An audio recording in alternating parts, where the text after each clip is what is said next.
최근 미국의 글로벌 공급망 재구축 시도, 미중 경쟁이 심화하는 가운데 미국 중심 공급망에서 중국을 배제하려는 의도가 담겼다는 분석이 있습니다. 이에 맞서 중국도 주변국과 협력 관계를 맺으며 맞서는 양상입니다. 오늘 커넥트 코리아에서는 미국의 공급망 재편과 중국의 대응을 세계 지도를 놓고 살펴보려 합니다. 미국은 지난 6월 반도체와 대용량 배터리, 필수 광물, 의약품 등 4가지 핵심 분야에 대한 검토를 토대로 중국 견제를 위한 공급망 강화 전략을 공개했습니다. 이후 동맹국을 규합하여 공급망 재편에 나서는데요. 먼저 반도체 등 핵심 분야 공급망 연대, 한국과 대만, 일본을 중심으로 이뤄지고 있습니다. 미국은 또 6월 열린 G7 정상회의에서도 중국 신장 지역을 거론하며 협력을 논의했습니다. 여기에 지난 9월 첫 대면회담을 개최한 4개국 안보협의체 쿼드도 중국 포위에 중요한 틀이 되고 있는데요. 이어 같은 달 미국과 유럽연합이 제1차 무역기술위원회 회의를 열어 무역협력을 약속했고 10월에는 G20를 계기로 10여 개 국가 및 유럽연합과 공급망 안정화 회의를 개최했습니다. 미국과 공급망 협력을 논의한 국가들, 지도를 보시면 모두 이렇게 됩니다. 물론 이들 국가가 모두 미국 편에 섰다는 의미는 아닌데요. 지금 단계에서는 미국이 적극적인 협력 대상으로 생각하는 나라들이라고 할 수 있죠. 이러한 상황 속 가만히 있을 중국이 아닙니다.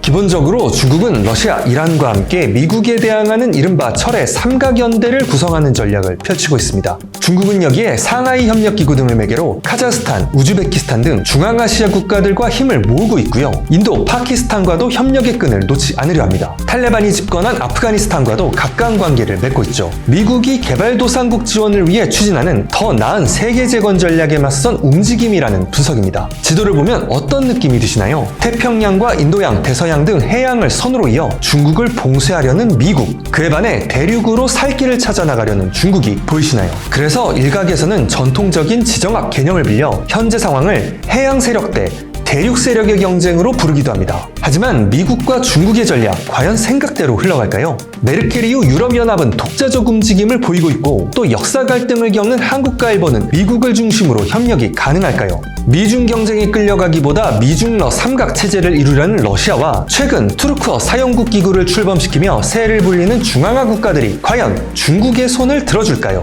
얼핏 보면 냉전 같지만 달리 보면 여전히 뜨거운 세계, 한국 외교의 적극적인 움직임이 요구됩니다.